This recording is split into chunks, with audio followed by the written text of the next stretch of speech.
Karen, j'ai 26 ans, je suis pâtissière. Aujourd'hui, je vais vous raconter comment j'ai pu créer une relation avec mon père biologique. Donc j'ai grandi avec ma mère, j'ai jamais connu mon père. Voilà, il n'a jamais été dans ma vie. Ma mère s'est remariée et c'est là que j'ai pu justement avoir une figure paternelle. Mais au fond de moi, j'avais toujours ce besoin de rencontrer, de savoir qui est mon père biologique. Parce que même si j'avais mon beau-père, mais c'était pas mon père. Ce manque en moi, donc si on peut appeler ça comme un abandon, a créé le besoin de toujours avoir des hommes dans ma vie. Donc du coup, je dirais pas que je changeais d'homme tout le temps, mais j'avais besoin d'être attachée et d'avoir un homme qui avait, même si c'était mon copain, comme si c'était un papa pour moi en fait. Je cherchais certaines choses que je pourrais avoir chez un père, au travers de la personne que je fréquentais. Jusqu'au jour où, à l'âge de 20 ans, j'ai reçu un message justement de mon père biologique qui a décidé de rentrer dans ma vie, mais je l'ai pris comme un affront. J'ai ressenti de la colère en moi, j'avais de la haine contre lui, pourquoi je ne savais pas. Je l'accusais en fait de m'avoir abandonnée, sachant, ne connaissant pas la vraie histoire. Donc du coup, j'étais vraiment très en colère.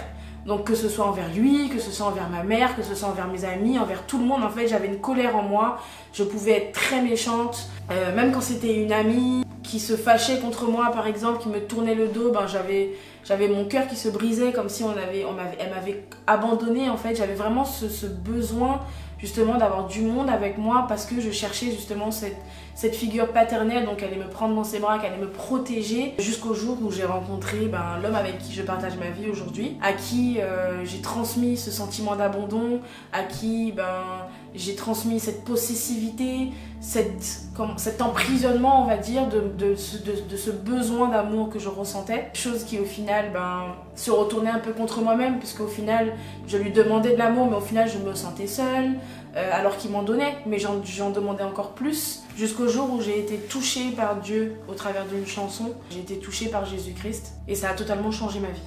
Je suis passée de la femme colérique à la femme remplie d'amour, remplie de joie, remplie de douceur, une femme qui a un cœur mais tendre, et une fille. Je suis passée donc d'une femme à une fille même qui a rencontré son père biologique, à qui elle parle aujourd'hui. Une femme, j'avais de la colère contre lui, j'avais de la haine contre lui, je lui disais de ne pas me dire je t'aime, alors qu'aujourd'hui j'ai envie qu'il me dise je t'aime.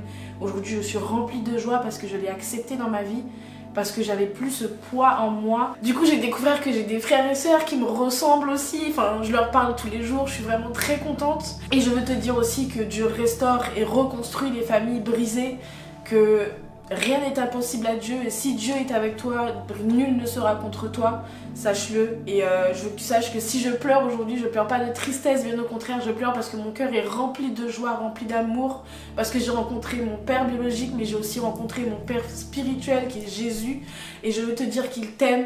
Alors ensemble, partageons.